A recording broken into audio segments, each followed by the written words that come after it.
সচিবালয়ে আগুন নেভানোর কাজে নিয়োজিত ফায়ার ফাইটার সোহানুর রহমান নয়নকে বেপরোয়া ট্রাক চাপা দিলে ঘটনাস্থলে মর্মান্তিক মৃত্যু হয় তার। গত রাত ৩টার সচিবালয়ে আগুন নেভানোর কাজের সময় ফায়ার ফাইটার নয়নকে বেপরোয়া ট্রাক চাপা দেয়। পরে তাকে গুরুতর আহত অবস্থায় ঢাকা মেডিকেল কলেজ হাসপাতালে নেওয়া হলে চিকিৎসক তাকে মৃত ঘোষণা করেন। নিহত নয়ন ঢাকা তেজগাঁও ফায়ার সার্ভিসের স্পেশাল ইউনিটে কর্মরত ছিলেন। তার গ্রামের বাড়ি রংপুরের মিঠাপুকুর উপজেলার বড়বালা ইউনিয়নে।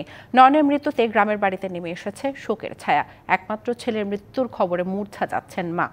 কর্মক্ষম তরুণ ছেলেকে হারিয়ে দিশেহারা বাবা। পরিবার এবং স্বজনদের দাবি, আগুন নেভানোর সময় পুরো এলাকাটি ঘিরে রাখা হলে এমন নির্মম ঘটনার প্রাণ ঝরত না নয়নের। ঘটনায় জড়িতদের শাস্তির দাবি করেছেন এলাকাবাসী।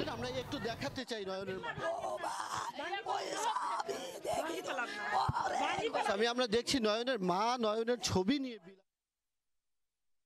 মাঠের অলরাউন্ডার আমি, আর ঘরের all rounder Tylex. Tylex toilet cleaner, clean মানেই টাইলক্স। একটা মায়ের কোল খালি হলো, এরপরে তো হতে পারে আর যেন না হয়। ছেলেটাই এতই মেধাবান ছেলে, ছেলেটার বহু আশা আকাঙ্ক্ষা ছিল যে আমি চাকরি অবস্থায় লেখাপড়া করে আরও বহু কিছু এগিয়ে যাব। এখন সরকার যেন তাদের এই নয়নের বাবার সংসারটার উপর যেন লক্ষ্য রাখে।